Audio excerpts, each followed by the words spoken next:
Obsesi saya terbesar atau cita-cita saya terbesar memang setiap ngaji saya ingin orang mukmin semuanya itu bahagia. Dengan bahagia itu mereka tidak neko-neko ingin mencari kebahagiaan lewat jalur apa maksiat.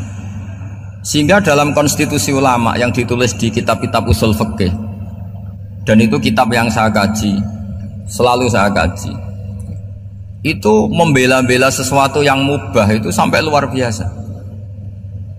Karena melihat mubah itu, misalnya Anda tidur itu berstatus mubah, Anda bermain catur berstatus mubah, Anda rileks sama teman jagongan semalam dengan teman rektor atau dosen atau yayasan, itu melihatnya bukan mubah tapi tarkul maksiyah. Misalnya saya semalaman asik musamarah itu jagongan malam sama Habib Toha Al-Munawwar, itu Allah ngitungnya bukan wah ini jagongan ngalor ngidul tidak penting tuh, tidak. Malam itu bahak tidak ke dugem, tidak ke tempat maksiat. Sehingga ada ulama yang mengatakan mubah itu enggak ada. Saya ulang lagi, mubah itu tidak ada. Kan umumnya ulama bagikan wajib, ya kan, haram gitu. Terus diantaranya mubah, sunat, makruh. Ada ulama yang mengatakan mubah itu tidak ada. Kenapa? Logikanya begini, itsma min mubahin illa wa yatahaqqaqu bihi tarku haramimma. Karena tidak ada mubah yang Anda lakukan kecuali saat itu pasti ditinggalkannya sebuah keharaman. Misalnya Anda sedang jagungan sama istri di luar, di rumah, asik di rumah semalaman, mungkin bahas hal-hal yang ringan, mungkin melihat sinetron atau apa yang ringan. Tapi di situ terjadi Anda meninggalkan ke tempat-tempat maksiat. Sekarang ninggal maksiat itu wajib apa mubah? Wajib. Padahal Anda sedang melakukanmu. Nah itu dicatat oleh Allah itu tarkul haram, meninggalkan keharaman. Jika masyhur dalam cerita wali-wali itu, Abu Yazid yang seperti itu ibadahnya pernah tanya, ya Allah, lalu yang makomnya orang seperti saya siapa? Karena beliau semalaman ibadah terus. Sama Allah dijawab, ya yang tidur di pinggir kamu itu.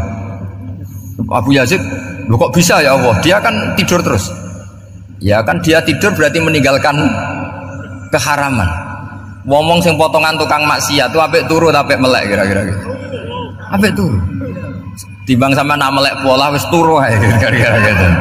Jadi enggak usah dipaksa tahajud, dipaksa qiyamul lail itu. Iya kalau qiyamul lail. Kalau dapat informasi, kesini ikut saya terus katut kan repot. Jadi perlawanan terhadap maksiat itu sebetulnya gampang dalam Islam karena tadi enggak ada sesuatu yang mubah kecuali saat dilakukan berakibat meninggalkan keharaman. Mudah sekali. Jika banyak orang jadi wali itu karena melakukan mubah. Itu ada orang jadi wali itu karena sering makan. Ya makan-makan biasa itu. Karena ketika makan, ya Allah, betapa doifnya saya. Katanya saya presiden, katanya saya rektor, saya kiai. Ternyata kalau nggak makan tuh lemes. Apa hebatnya makhluk yang bergantung makhluk yang lain, yaitu makanan. Nah karena seperti itu terus dia al-laja'illallah, terus dia sungkeman ning Allah. Betapa lemahnya saya. Sebab itu ketika Quran mengkritik dan dengan tanda kutip kemungkinan Tuhannya Isa bin Maryam, itu ngeritiknya sederhana Quran itu. Mal masih ibnu Maryam illa rasul qad khalas min qablihir rusul wa ummuhu siddiqah kana yaqulanit ta'am. Isa itu tidak Tuhan, wong dia makan itu. Kamu kebayang nggak misalnya punya Tuhan, wah tadi Tuhan mampir ke rumah saya, dia lemes, setelah tak kasih makan sehat lagi gitu. Itu kan nggak kebayang gitu.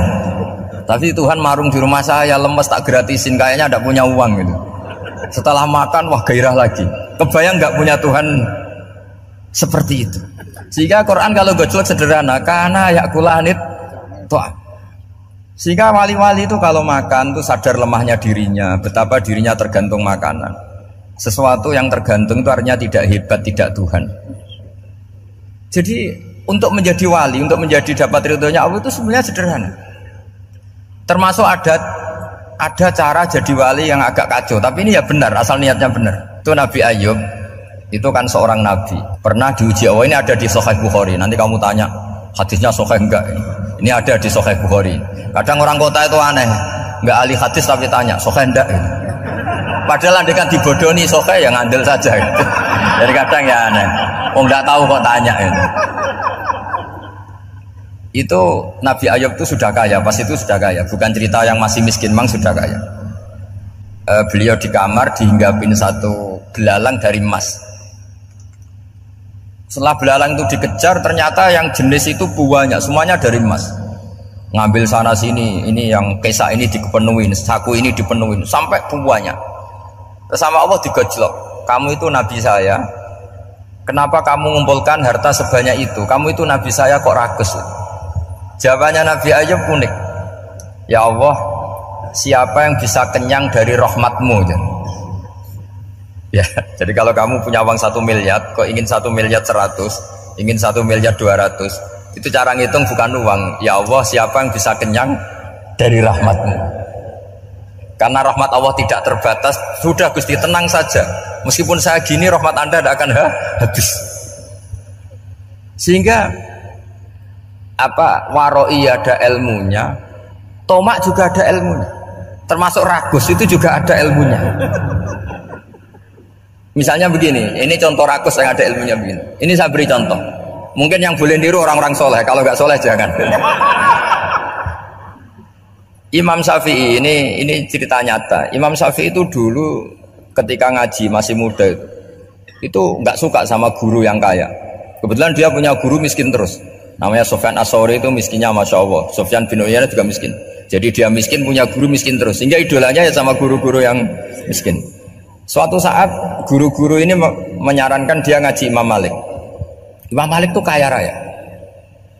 Itu babutnya Imam Malik kalau diinjek itu mata kakinya tidak kelihatan saking halusnya. Itu Imam Malik tuh gaya.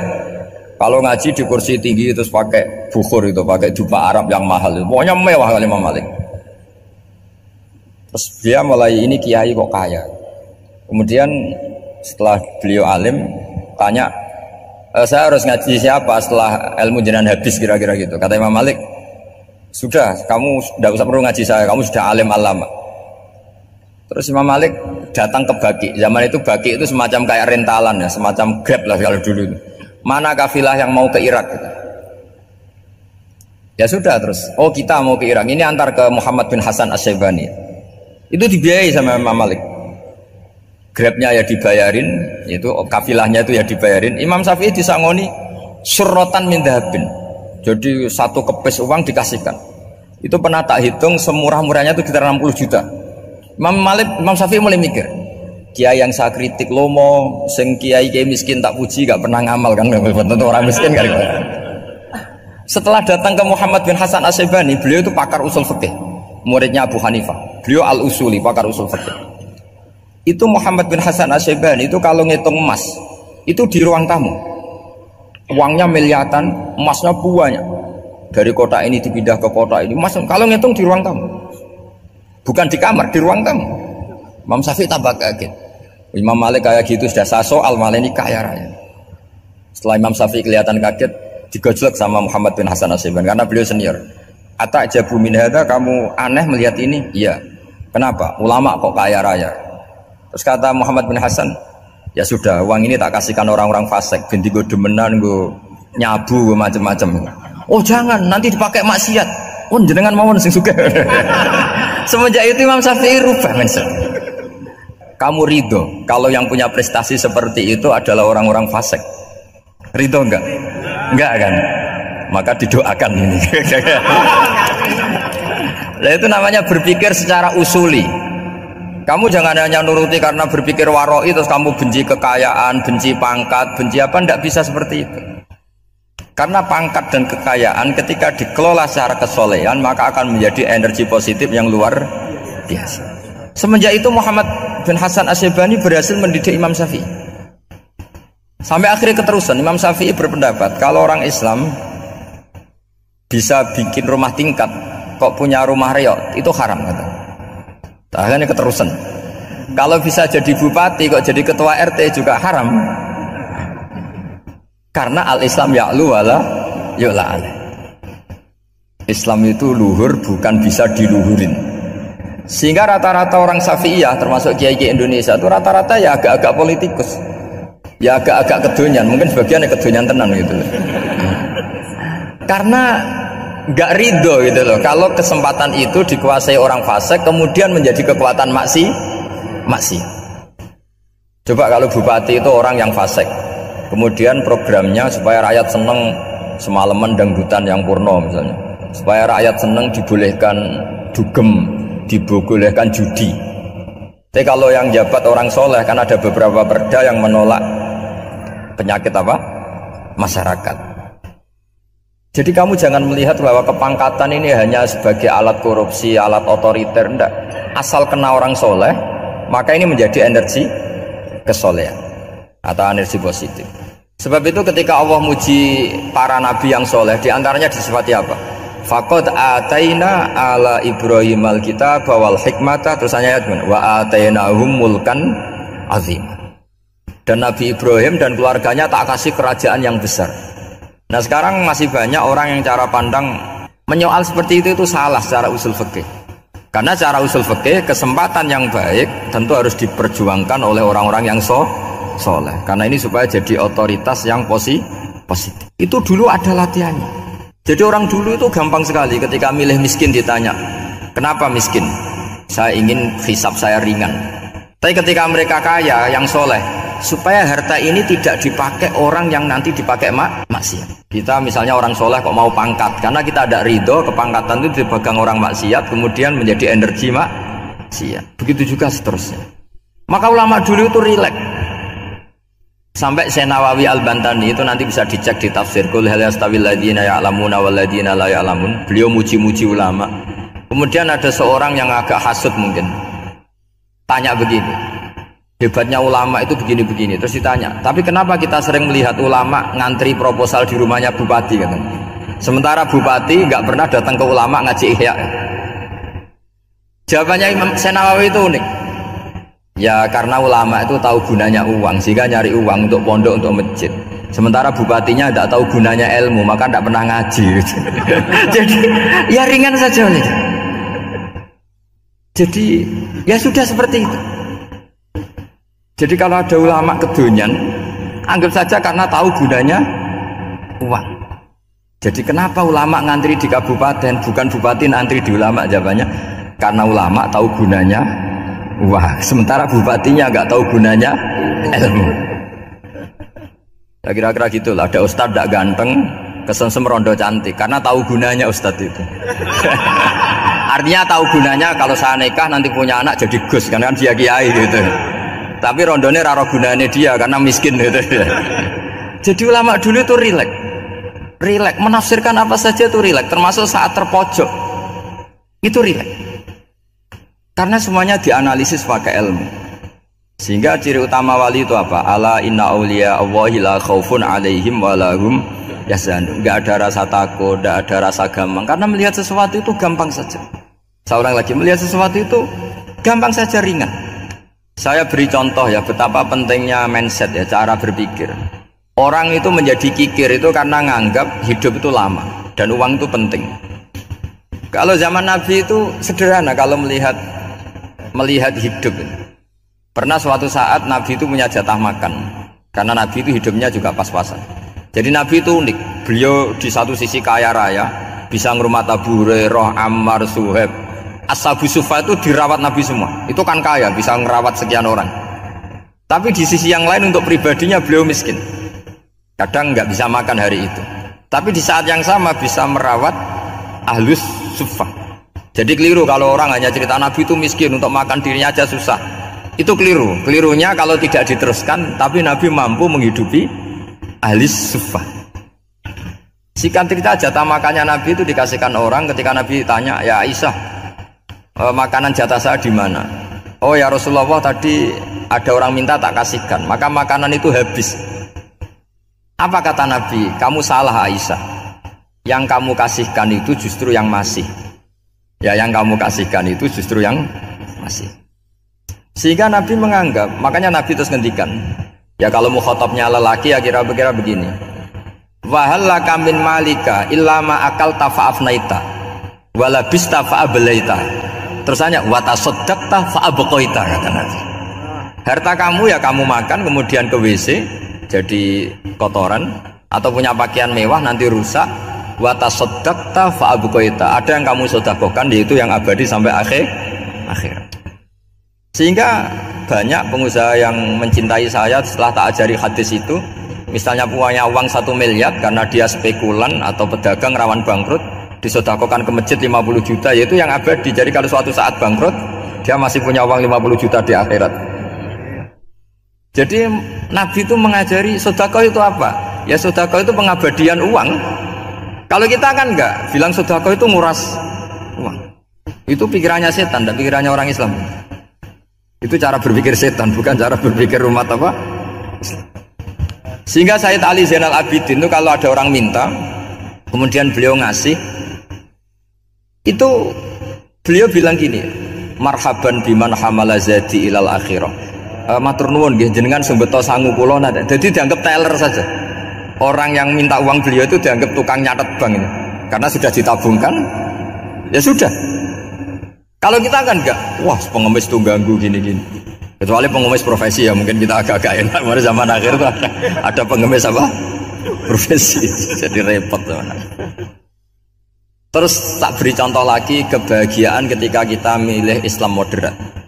Islam kita diajarkan guru-guru kita, utamanya oleh guru kita Mbah Maimun. Saya juga sering ketemu beberapa ulama dunia termasuk Habib Umar. Saya juga ikut sowan ke sini pas beliau sama Habib ini Hasan Toha Putra di sini sama orang-orang moderat. Itu cara berpikir juga luar biasa indah. Beliau pernah cerita ya, beberapa ulama lah, banyak yang cerita itu. Saya pernah diceritani seorang alim ketika ada orang ekstremis itu mau ngebom di tempat maksiat. Kebetulan yang maksiat itu kebanyakan ya orang Islam. Karena di negara yang mayoritas Islam. Ditanya sama Syekh Sa'rawi. Syekh Sa'rawi itu mufassir top di mana? Mesir. Ini mau tak habisin karena mereka orang Islam kok maksiat terus. Terus ditanya sama Imam Sa'rawi, laumatu ala khini ma'asihim aina masiruhum. Kalau mereka mati dalam keadaan maksiat, mereka kemana? Ya ilanar, mereka pasti masuk neraka. Terus ditanya sama Imam Sa'rawi, wahal masiruhum ilanar muradun nabi amlah. Punya umat maksiat kemudian mati masuk neraka, itu yang diinginkan Nabi apa enggak? Ya tidak aja. Ya sudah, enggak usah dibom, ditunggu tobatnya kata. Karena kalau mati dalam keadaan itu ke neraka, dan itu tidak yang diinginkan Rasulullah Shallallahu Alaihi Wasallam. Terus ekstremis ini menjadi tobat, tidak berpikir ekstremis Mas. Jadi orang itu harus berpikir mindset yang baik. Meskipun kadang berpikir baik itu ya agak-agak kacau. Ada seorang wali majdub itu kalau berdoa agak kacau, tapi nggak bisa dibantah. Masyhur itu doa itu. Ini sekaligus ijazah, tapi kalau sebelum wali nggak boleh. Itu datang ke makamnya Rasulullah SAW. Terus doanya itu begini, ya Allah sekarang terserah engkau. Ya Allah sekarang terserah engkau. Jika saya kamu jadikan orang soleh, jika saya engkau jadikan orang soleh, maka surra habibuk, maka kekasihmu ini senang. Yang susah musuhmu yaitu setan. Tapi kalau engkau menjadikan saya orang fasik, maka yang susah kekasihmu, yang senang musuhmu. Jangan punya dua pilihan itu. Wah itu kan doa tapi kayak teror itu. Ya jadi berdoa di Raudhah. Wah itu pasti mandi itu karena agak-agak maksa Tuhan itu. Ya Allah, engkau punya dua pilihan. Jika saya jadi orang soleh, maka kekasihmu ini senang, musuhmu yang susah yaitu setan. Tapi jika saya jadi orang fasik, maka musuhmu yang senang, kekasihmu yang susah. Mohon terserah jenengan, mau menyenangkan kekasihmu apa menyenangkan musuhmu gitu. Kira-kira gimana? Kalau tertarik boleh doa itu dipraktekkan. Tapi kayaknya kalau copy paste itu gak keren apa? Jadi dulu orang itu muamalah sama Allah dan Rasul itu rileks. Rileks itu nyaman karena ya tadi kul bi fadlillah wa bi rahmati fa bidzalika falyafrahu. Sehingga Imam Izzuddin bin Abdissalam itu ngendikan innalladzina yarmunal muhsanatil ghafilat. Di antara kebaikannya ibu-ibu atau mbak-mbak ini harus berstatus ghafilat. Perempuan-perempuan pelupa. Ghafilat itu pelupa. Pelupa dari kenikmatan maksiat sehingga mereka dengan taat. Misalnya ada ibu-ibu atau mbak-mbak atau juga bapak-bapak tahajud, kemudian nyaman dengan tahajud itu. Kira-kira terbersit enggak ingin maksiat? Enggak kan, karena sudah nyaman dengan tahajud, dengan taat. Maka dibutuhkan kenyamanan dalam beribadah. Sebab itu ala bizikrillahi tatmainnul qulub. Makanya saya termasuk kiai yang setiap ngaji itu happy, seneng. Karena ini untuk kampanye, seneng dengan ngaji, dengan taat itu sudah luar biasa. Kayak apa kalau mereka senengnya kalau nunggu melakukan maksiat. Jadi termasuk bentuk perlawanan kita terhadap maksiat adalah usahakan kamu tuh bahagia, senang dengan taat, istiqnas billah, mu'anasah billah, farah billah, itmi'nan tumaknina billah, sehingga ini mencukupkan kita tidak berkebutuhan maksiat. Meskipun kita ya manusia, pasti suatu saat atau sudah pernah maksiat. Serasa diceritakan lah, gue semesti gitu. Lah orang-orang dulu itu orang yang sukses mengelola bahagia ma'allah wa billah walillah. Sehingga wali-wali dulu itu jadi wali itu tidak mesti karena ibadahnya banyak, itu enggak. Mereka orang yang ibadahnya itu biasa sekali. Ulama-ulama dulu ibadahnya biasa sekali. Tapi qulubuhum ma'allah, hatinya itu ma'allah. Itu ada seorang wali itu jadi wali, Umar bin Abdul Aziz, yang dikenal khamisul khulafa. Khulafa. Di luar khulafa ar-rasyidin 4, di antara yang soleh adalah siapa? Umar bin Abdul Aziz. Itu ketika mau meninggal, itu senangnya bukan main. Itu semuanya nangis, beliau senang. Terus tanya, kenapa kamu senang? Memangnya saya kalau mati itu kemana aja? Ila khairi madhubin ilaih, kezat terbaik. Dibang urip mbek kowe bolet atau mbek arhamur rahimin ya. Yaitu Allah Subhanahu wa taala.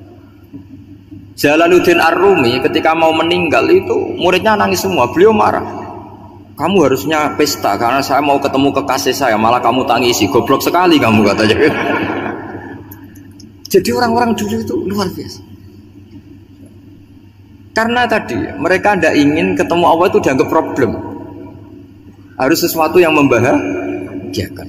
Makanya wali-wali itu kalau berdoa begini, wa khairu ayyami yauman alqa kafih, dan jadikan hari terbaikku adalah hari ketika saya ketemu engkau ya Allah. Pernah dengar doa itu? Wa khairu ayyami yauman alqa kafih, dan hari terbaikku adalah hari saat ketemu engkau. Nah, kan enggak, sampai mati ku wedi. Saya tidak tahu wedi dosa apa wedi Israel apa wedi malaikat siapa? Mungkar nakir. Sebenarnya tidak perlu seperti itu. Karena cara pandang Nabi itu ini bisa dipraktekkan. Kalau kamu orang baik, mati artinya apa? Ya baik, karena husnul khotimah. Kalau kamu orang yang buruk, itu kata Nabi, anggap saja mati itu akhir dari keburukan kamu. Nah, aku urip terus, malah maksiat terus. Maka Nabi itu kalau ngajari kita berdoa gini, Allahumma ij'alil hayata ziyadatan li fi kulli khairin wal mauta rohatan li min kulli syarrin. Ya Allah, kalau saya hidup, ya anggap saja ziyadah fi kulli khairin, berpotensi nambahi kebaikan. Kalau saya mati, anggap saja ini akhir dari segala keburukan. Makanya saya berkali-kali guyon. Makanya tradisi ulama-ulama NU, ulama-ulama pesantren, ya ada hanya NU, pokoknya ulama-ulama alim. Itu kalau ada orang mati, orang nakal gitu mati, ini saya gitu, itu hadirin mesti gak terima. Wapi nanti wong wakal. Tapi dipaksa sama kiainya, saya gitu. Lama-lama dipaksa. Saya gitu. Padahal ning atine kiai wis ra iso maksiat meneh wis saya gitu. Karena dengan mati berarti saya sudah tidak bisa maksiat lagi. Jadi Nabi melihat hidup dan mati itu segampang itu. Kalau al hayata ziyadatan li fi kulli khairin wal mauta rohatan li min kulli syarr. Coba kita ke depan itu kan ada potensi zina, potensi korupsi, potensi maksiat. Yang bisa menghentikan potensi itu apa coba? Mati ya, udah pinter dia. Sudah maju berarti. Berani mati.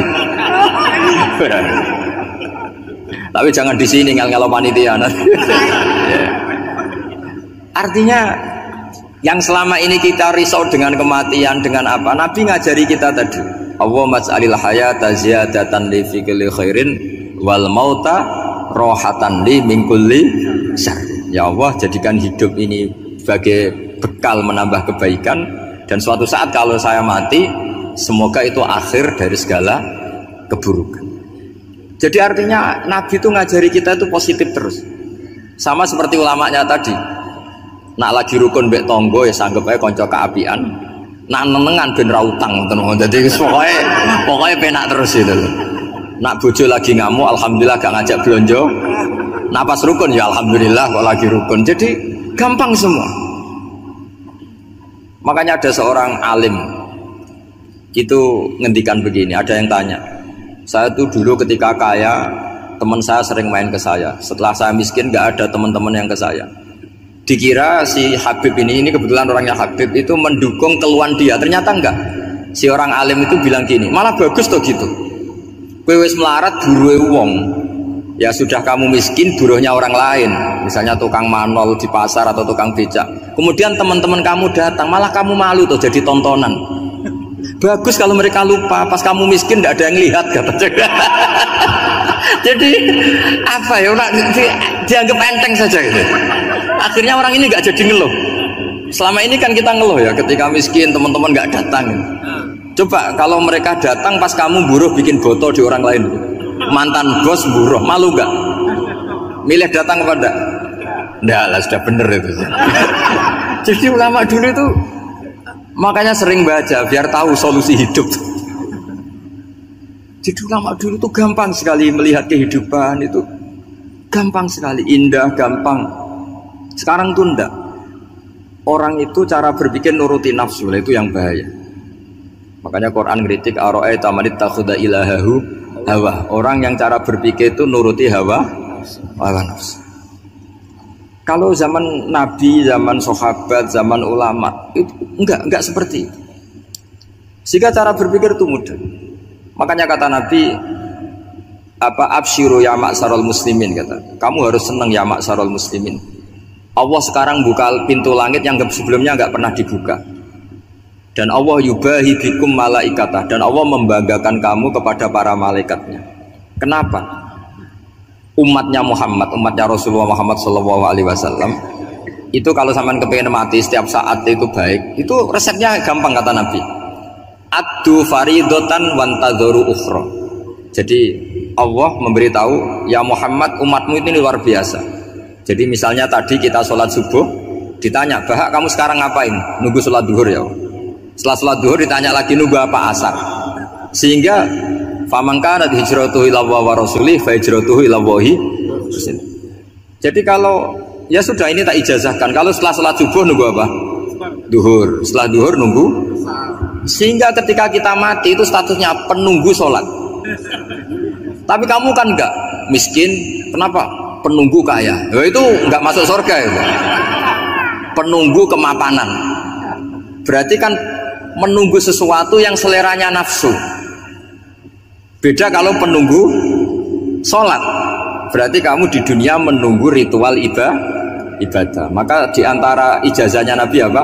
Addu faridotan wantadzoru ukhra, melakukan satu fardu, kemudian kita menunggu tugas berikutnya. Jadi niati saja setelah subuh nunggu apa? Duhur. Setelah duhur, meskipun kita di perapatan, apa? Nunggu asar. Tapi ya asar betul, jangan nunggu tok pas asar enggak. Jadi sebetulnya umat ini gampang sekali. Jadi di antara kebanggaan Allah, yubahi itu Allah bangga dengan malaikatnya adalah umat ini adalah addu faridotan wantadzoru ukhra, melakukan satu fardu kemudian menunggu fardu yang dari mengkhidmati kampus, ingin mengkhidmati masyarakat, dari satu masyarakat lokal Semarang menjadi sampai sekarang sampai Banjarmasin, terus gitu, dari satu tugas ke tugas yang lain. Makanya Islam diajarkan setelah satu tugas selesai, faida faruhtafan. Jadi sehingga hidup kita itu dinamis, dari satu kebaikan menunggu kebaikan lain, dari satu kebaikan menunggu, sehingga hidup kita ngapain? Nunggu satu kebaikan. Ini sudah masuk famangka nanti hijratuhu ila wa rasulih fa hijratuhu ila wa rasulih. Sehingga orang bayangkan kalau kita direkam Allah, Gusti kula ampun mati nak dereng sugih, wis melarat puluhan tahun, sakit, nunggu sesuatu sing sifatnya nafsu, kepengin sugih tok aja cukup. Tahu burono wong sing tahu ngenyekne lho, itu kan urung-urung wis dendam. Saya belum mau mati sebelum kaya dan buruhkan orang yang pernah melecehkan saya. Wis ngono akhirnya mati rong sugih. Berarti wis fakir matine hasud. Semua itu ngenes dunia akhirat kan kira-kira saja. Kamu santai aja kalau fakir berarti meringankan hisab karena ada banyak harta. Yang mau dihisab papanya enggak punya apa-apa. Jadi saya mohon sekali ya, Islam itu mengawal kebahagiaan. Sebab itu sampai bahagia itu menjadi perintah Islam, qul bi fadlillah wa bi rahmati fa bidzalika falyafrahu. Karena dengan bahagia bi taat diharapkan orang Islam itu tidak bahagia atau cari kesenangan lewat jalur apa maksiat. Sehingga ciri utama wali apa? Ala inna auliya Allahi la khaufun alaihim wa lahum yahzanun. Sehingga ulama dulu itu rileks-rileksnya, termasuk yang saya ceritakan tadi, Imam Ahmad, Imam Syafi'i, itu melihat apa saja rileks. Ya tadi kalau disenangi orang ya barokah, punya kawan kebaikan. Nak dineng ya barokah dineng di gedingi tonggo rada utang ngeranjuk tulung itu. Jadi rileks saja. Masyhur itu Imam Syafi'i ngendikan waman asaa ilaika faqat atlaqaka. Orang yang berbuat buruk sama kamu hakikatnya adalah membebaskan kamu. Atlaqo itu apa? Membebaskan. Enak gak jadi hidup gitu? Kalau kamu kan enggak, kok gedeng aku salahku apa? Malah kamu ujub tuh, orang kok enggak tahu salahnya.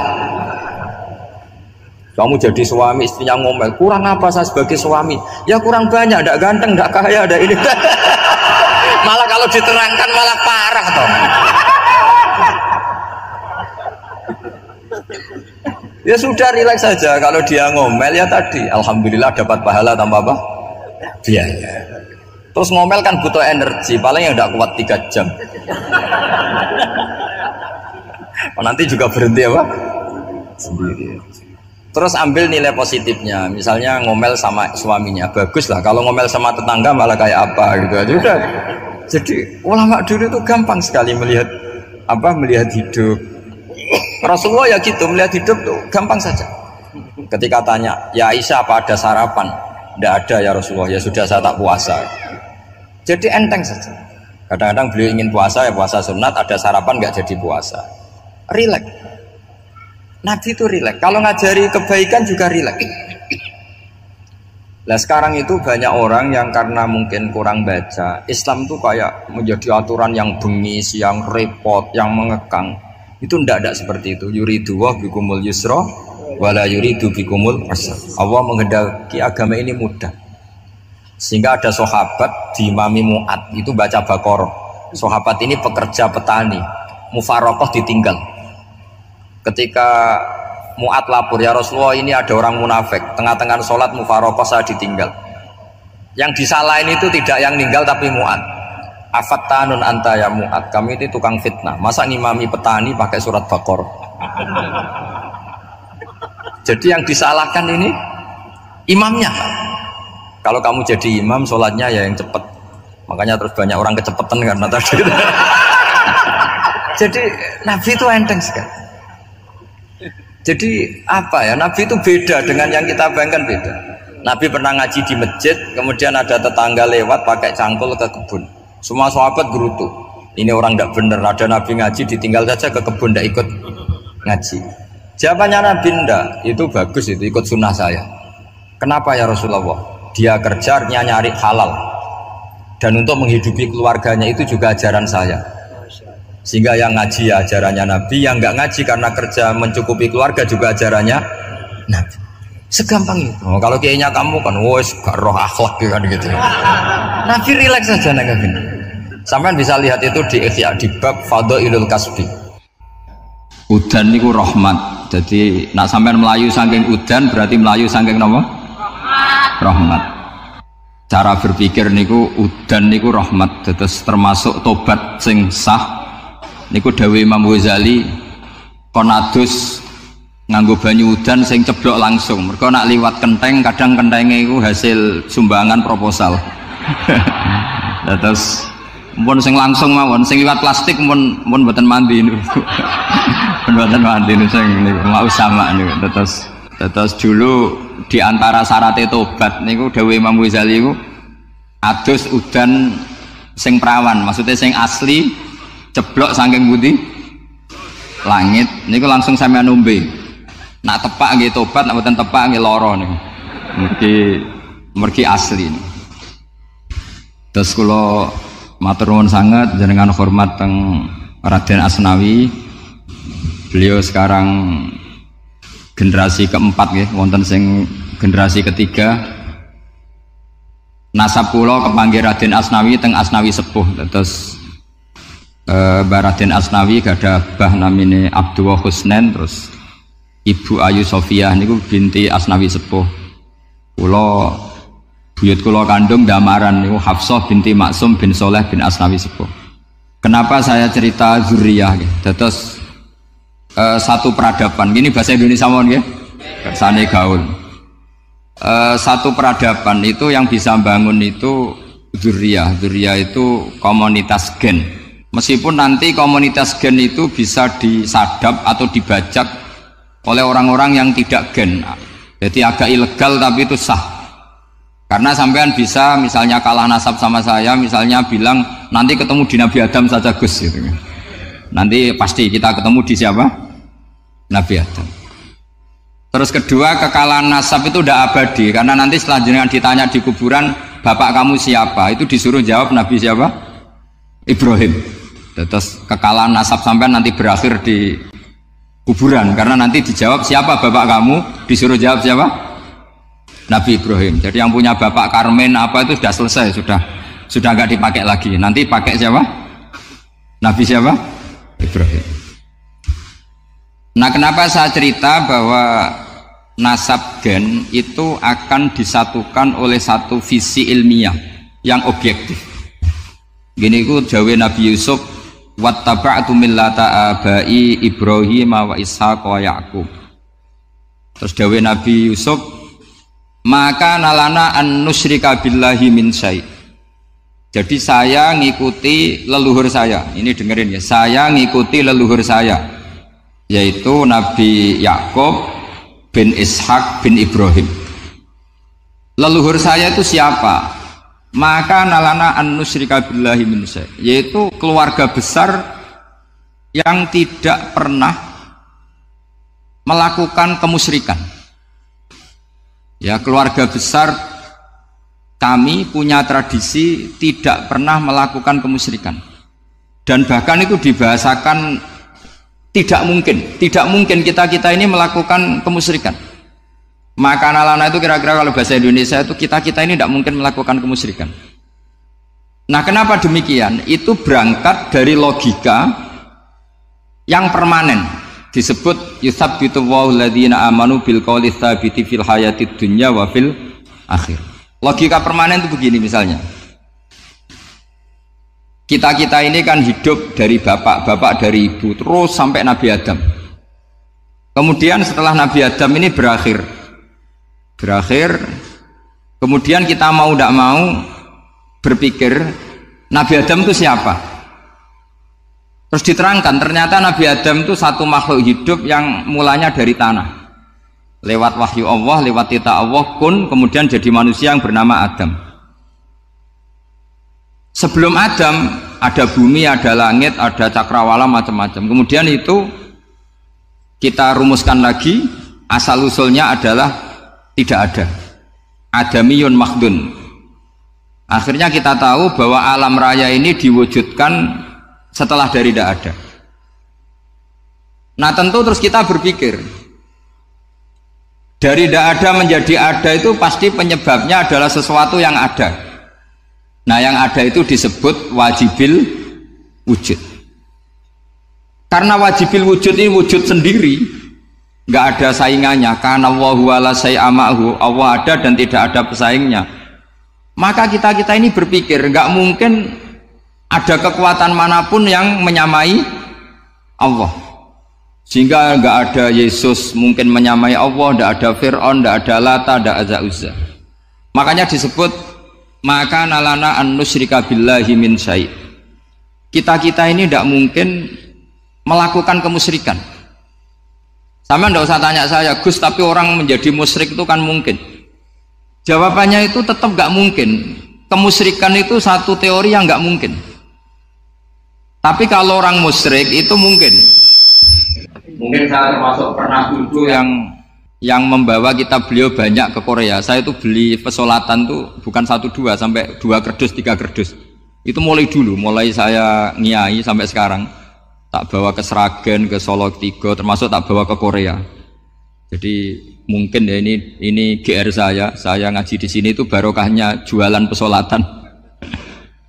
Tapi bukan jualan yang cari laba enggak, karena tak gratiskan, tapi itu dagang akhirat lah kira-kira gitu. Jadi kalau saya masuk neraka kita era pantas wong bakul pesolatan kok masuk neraka gitu, kayak itu enggak pantas itu. Nggih, saya kira demikian. Assalamualaikum warahmatullahi wabarakatuh.